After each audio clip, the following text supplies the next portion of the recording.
Kita nak review benda yang rare masuk channel ni. Huawei Watch Fit 4. Apa yang menarik dekat Watch Fit 4 ni? Tapi saya nak maklumkan yang saya review kali ni hanyalah Watch Fit 4. Saya tak dapat Watch Fit Grey Edition. Kemudian saya tak dapat Watch Fit 4 Pro. Saya nak beritahu dia punya perbezaan. Watch Fit 4 ni model paling asas. Kemudian dia ada Watch Fit 4 Grey Edition, yang tu dia ada NFC. Kemudian untuk Watch Fit 4 Pro, tak silap saya dia ada diving mode. Kemudian body dia pun berbeza. Selain tu juga dia ada golf mode. Anda boleh download atau anda boleh gunakan jam tu untuk main golf. Dia akan ada kos tempat yang kita nak main golf tu. Jadi video kali ni terhad kepada Watch Fit 4 sahaja. Pertama sekali, saya tak ada Android phone. Tapi jangan risau, jam ni boleh berfungsi walaupun anda menggunakan iOS. Anda hanya perlu install aplikasi Huawei Help untuk menggunakan jam ni.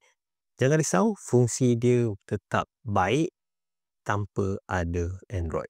Anda boleh lakukan panggilan, anda boleh terima notifikasi terus kepada jam tanpa ada apa-apa masalah. Untuk skrin, saiz skrin dia adalah 1.82 inci AMOLED skrin dengan kecerahan 2000 nits. Bagi yang suka tukar watch face, dia ada macam-macam pilihan watch face.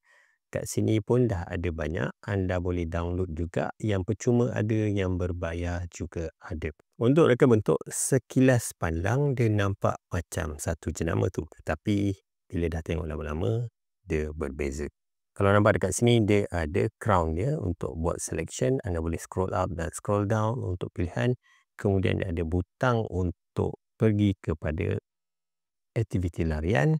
Seterusnya dia ada lubang mic dan juga speaker di sebelah kiri. Untuk tali, dia menggunakan tali jenis macam ni, boleh buka untuk tukar. Kemudian dia ringan, nak pakai untuk aktiviti sukan sangat baik. Selain itu juga untuk pemantauan kesihatan 24 jam sangat selesa digunakan. Untuk hardware, jam ni ada sokongan dual band GPS with sunflower positioning system. Untuk GPS boleh kata agak baik, dia lock dengan cepat. Kemudian dia punya accuracy pun saya boleh katakan agak baik. Tambahan pula, jam ni ada juga barometer dan juga altimeter. Anda boleh tahu bacaan air pressure atau kita panggil bacaan barometer. Kalau tengok dekat sini 1003 HPA. Kemudian dia ada juga altitude, yang mana anda boleh cek ketinggian semasa dekat widget altitude ini. Selain itu juga jam ni ada kompas. Kalau anda dekat dalam hutan nak cari kiblat, boleh gunakan kompas pada jam untuk semakan kiblat. Jam ni juga ada sokongan Touch 'n Go QR payment. Ini merupakan satu-satu jenama yang ada integrasi dengan aplikasi Touch 'n Go QR payment. Kita pergi pula kepada fungsi sukan pada Huawei Watch Fit 4 ni. Saya nak beritahu ni Huawei Watch Fit 4. Saya tak ada Huawei Watch Fit 4 Pro. Jadi dekat sini pertama sekali dia tak ada fungsi golf seperti Fit 4 Pro. Tapi ada beberapa fungsi yang menarik yang saya rasa saya patut highlight kepada anda semua. Pertama sekali, dia ada lebih kurang 100 pilihan sukan. Tapi yang menarik dekat sini, anda boleh tengok dia ada fungsi-fungsi yang ada pada jam lain. Contohnya dekat sini, interval training. Anda boleh gunakan jam ni untuk buat interval training. Kemudian dia ada fungsi race guidance. Boleh pilih berdasarkan jarak yang anda mahu. Kemudian dia ada juga reminder. Reminder ni dia macam alert, yang mana anda boleh set alert heart rate, alert distance atau alert-alert yang lain. Kemudian dia ada juga fungsi metronom. Yang ni kalau anda nak training cadence, anda boleh onkan fungsi ni. Jam akan keluarkan beep untuk anda berlari mengikut rentak. Kemudian ada juga test untuk lactate threshold. Lepas tu ada juga fungsi race companion. Race companion ni dia macam virtual pacer atau virtual partner pada jenama lain. Jam akan generate satu AI atau animasi untuk anda berlari bersama dia. Seterusnya ada juga fungsi load GPX file. Ini saya rasa sangat baik sebab jam dengan harga macam ni boleh tawarkan fungsi load GPS file. Contoh kalau anda nak buat race, anda nak plan laluan, anda boleh gunakan fungsi load GPS file ni untuk buat. Contoh dekat sini kita ambil demo iaitu AMOLED 10K. Okey, yang menarik juga dekat sini kita boleh buat reverse direction.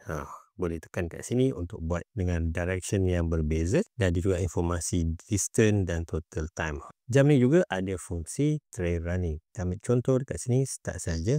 Pada muka utama dia ada heart rate, kemudian ada distance, ada pace dan juga timing. Ada paparan altitude, total ascent, vertical speed. Benda-benda ni anda boleh ubah pada setting nanti. Ada sokongan offline map.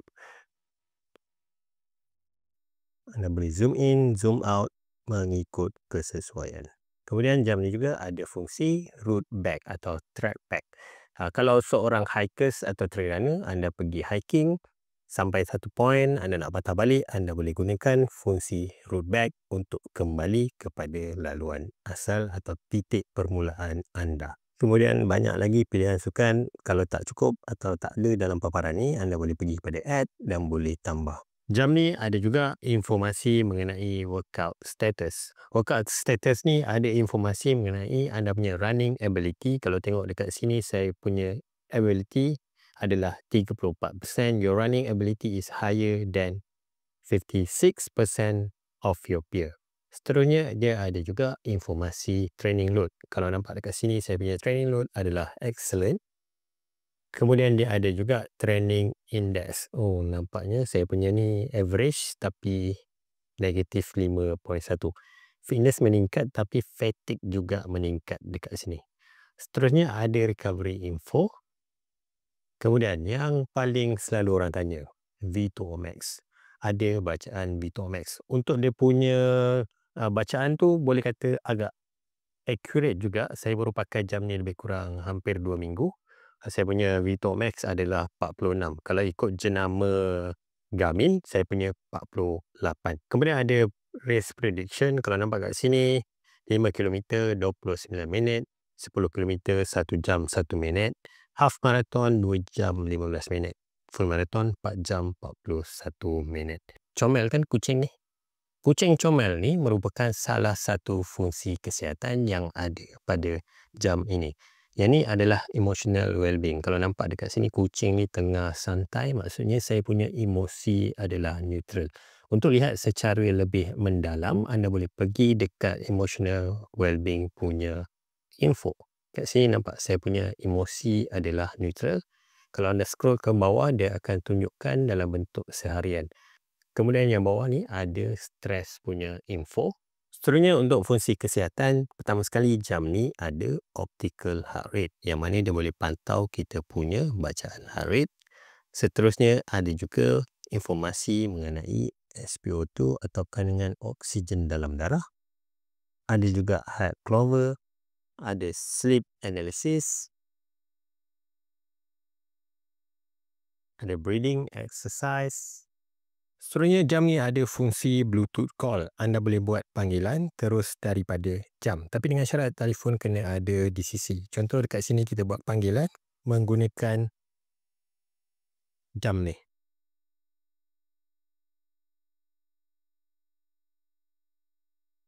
Hello.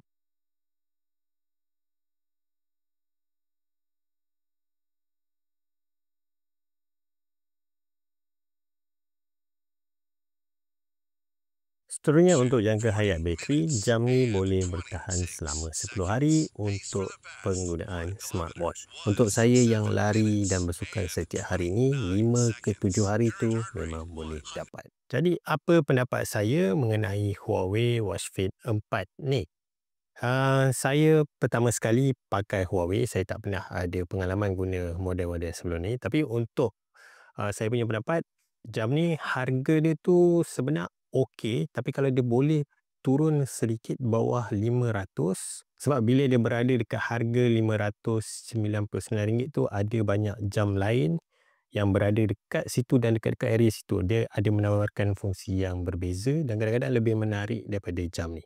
Tapi kalau tanya saya, apa yang saya suka dekat jam ni? Satu, dia punya touch and go pay. Anda boleh gunakan jam, tak perlu nak keluarkan telefon, boleh buat pembayaran terus menggunakan jam. Kemudian kalau tanya saya, design dia pun pada saya ringan, dia tak besar, tak kecil. Dia sedang-sedang. Untuk pergelangan tangan saya ni memang saya rasa sesuai untuk buat sebagai jam yang pantau kesihatan pun sangat baik. Sebab kalau nak guna jam yang terlalu besar masa tidur mungkin tak selesa. Tapi untuk jam ni saiz dia saya boleh katakan amat baik, ngam-ngam untuk saya. Memang saya boleh pakai untuk tidur dan juga menggunakan aktiviti harian. Kemudian untuk dia punya fungsi sukan pun saya boleh katakan untuk orang yang kategori beginner, seorang road runner, cyclist boleh guna. Untuk trail runner mungkin okey, tapi dia punya fungsi tu tak optimal. Maksudnya ada satu dua fungsi yang pada saya boleh tambah baik. Saya tak pasti untuk Watch Fit 4 Pro ada ke tak fungsi tersebut. Macam contoh elevation profile tak ada untuk jam ni, walaupun dia ada keupayaan untuk load GPS file, tapi elevation profile untuk aktiviti yang kita load GPX tadi tu dia tak keluar. Saya tak tahu, mungkin pada masa akan datang dia akan update, tapi buat masa ni memang tak ada. Jadi untuk trail runner mungkin jam ni boleh guna tapi tak berapa sesuai sangat. Tapi untuk penggunaan harian, kalau orang yang suka lifestyle untuk guna secara harian, nak buat panggilan pun boleh. Jam ni saya boleh katakan amat baik untuk anda miliki. Jadi itu saja untuk video kali ini. Kalau anda suka video mengenai jam yang bukan biasa saya buat, anda boleh komen dekat bawah dan anda boleh tinggalkan soalan. Kalau ada video ni tak cukup bahaskan apa yang anda nak, anda boleh tinggalkan kat ruang komen, saya akan cuba jawab dekat situ. Jadi itu saja untuk video kali ini. Apa pun, lari dulu baru cerita.